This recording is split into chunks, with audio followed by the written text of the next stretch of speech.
নমস্কাৰ প্ৰিয় দৰ্শক, আশা কৰিছোঁ সকলো ভালে আছে। আজি আকৌ উপস্থিত হ'লোহি আপোনালোকৰ সন্মুখত আন এটা ৰেচিপিৰ সৈতে। আজি যোনটো ৰেচিপি মই বনাবলৈ ওলাইছোঁ সেইটো এটা নিৰামিষ ৰেচিপি, মানে ভেজ ৰেচিপি, আৰু সেইটো হৈছে ভেজ মঞ্চুৰিয়ান। আৰু মই আশা কৰিছোঁ আপোনালোকে ৰেচিপিটো চাই ভাল পাব, আৰু যদি ভাল পায় তেতিয়াহ'লে চেনেলটো ছাবস্ক্ৰাইব কৰিবলৈ নাপাহৰিব, আৰু ভিডিঅ'টো লাইক কৰিব, শ্বেয়াৰ কৰিব। আৰু মই এতিয়া বেছি কথা নাপাতোঁ, গতিকে আহক ৰেচিপিটো বনোৱা ষ্টাৰ্ট কৰোঁ।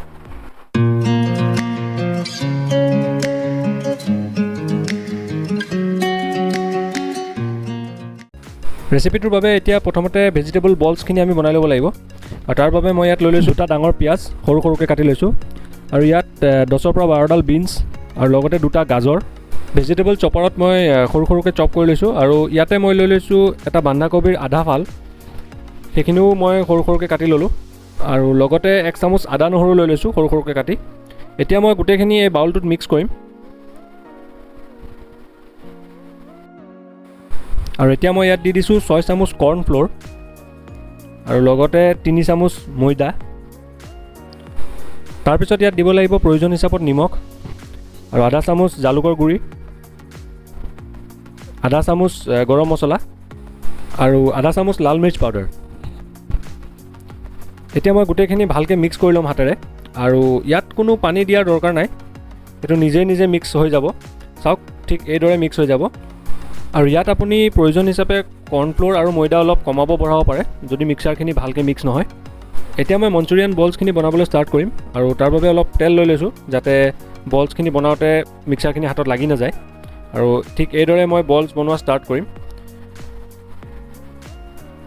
চাওক, ঠিক এইদৰে এনেকৈ হাতেদি চেপি চেপি বলছখিনি বনাব লাগিব। আপোনাৰ প্ৰয়োজন হিচাপে আপুনি বলছবিলাক সৰু বা ডাঙৰ কৰিব পাৰে। আৰু এয়া চাওক, মঞ্চুৰিয়ান বলছখিনি বনি ৰেডি হৈ গৈছে, আৰু এইখিনি মই এতিয়া ফ্ৰাই কৰা ষ্টাৰ্ট কৰিম। ফ্ৰাই কৰিবৰ কাৰণে মই সৰু কেৰাহীখনত 250 গ্ৰাম তেল লৈছোঁ যাতে বলছখিনি সম্পূৰ্ণভাৱে ডুব খায়, কাৰণ আমি এইটো ডিপ ফ্ৰাই কৰিব লাগিব, তেতিয়াহে বলছখিনি ভালকৈ ফ্ৰাই হ'ব। এয়া চাওক, ঠিক এইদৰে। আৰু এয়া চাওক, ঠিক 3 মিনিটৰ পিছত বলছখিনি অলপ সোণালী ৰঙৰ হ'ব ধৰিছে। মই এইখিনি আৰু 2 মিনিটমান ফ্ৰাই কৰি ল'ম যাতে ভালকৈ সিজি যায়। আৰু এয়া 2 মিনিটৰ পিছত চাওক, আমাৰ মঞ্চুৰিয়ান বলছখিনি ফ্ৰাই হৈ গৈছে। এতিয়া মই এইখিনি ৰাখি দিম অলপ তেলটো খাবৰ কাৰণে, আৰু মই বাকী বেচখিনিও ফ্ৰাই কৰি লওঁ। আৰু এয়া চাওক, আমাৰ মঞ্চুৰিয়ান বলছ গোটেইখিনি ভালকৈ ফ্ৰাই হৈ গৈছে, কালাৰটো খুব ধুনীয়া হৈছে। আৰু আহক এতিয়া আমি মঞ্চুৰিয়ানৰ নেক্সট ষ্টেপটো ষ্টাৰ্ট কৰোঁ। আৰু নেক্সট ষ্টেপটোৰ কাৰণে মই এয়া চাওক 4 চামুচ তেল গৰম কৰি লৈছোঁ, আৰু ইয়াতে দি দিছোঁ নহৰু, 2টা নহৰু কুটি ৰাখিছিলোঁ, কাৰণ এইটো ডিছত নহৰু বহুত দৰকাৰ হয়। আৰু ইয়াতে লগতে মই দি দিছোঁ অলপ আদা, এইটো নিদিলেও হয়, কিন্তু মই অকণমান ভাল পাওঁ অকণমান আদাৰ ফ্লেভাৰ থাকিলে। আৰু এতিয়া মই ইয়াত দি দিছোঁ 2টা জলকীয়া সৰু সৰুকৈ কাটি থোৱা, এইখিনি অকণমান আমি ভাজি ল'ব লাগিব। আৰু এইখিনিতে আমি ফ্লেমটো হাই কৰিব লাগিব, আৰু চাব লাগিব যে মিক্সাৰখিনি জ্বলি নাযায়, গতিকে আমি সঘনাই লৰাই থাকিব লাগিব।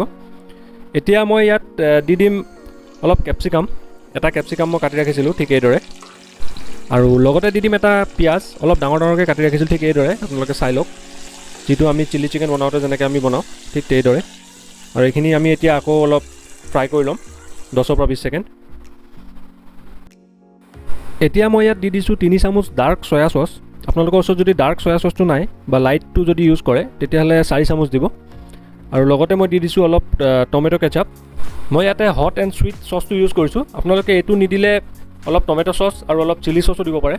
আৰু এতিয়া মই এইখিনি অলপ ভালকৈ লৰাই ল'ম 10ৰ পৰা 15 ছেকেণ্ড। আৰু এতিয়া মই ইয়াত দি দিম আধা চামুচ জালুকৰ গুড়ি, আৰু লগতে প্ৰয়োজন হিচাপত নিমখ। আৰু নিমখটো দিওঁতে অকণমান চাব, কাৰণ আমি মঞ্চুৰিয়ান বলছ বনাওঁতেও নিমখ দিছিলোঁ, আৰু চয়া চচতো অলপ নিমখ থাকে, গতিকে নিমখটো হিচাপত দিব।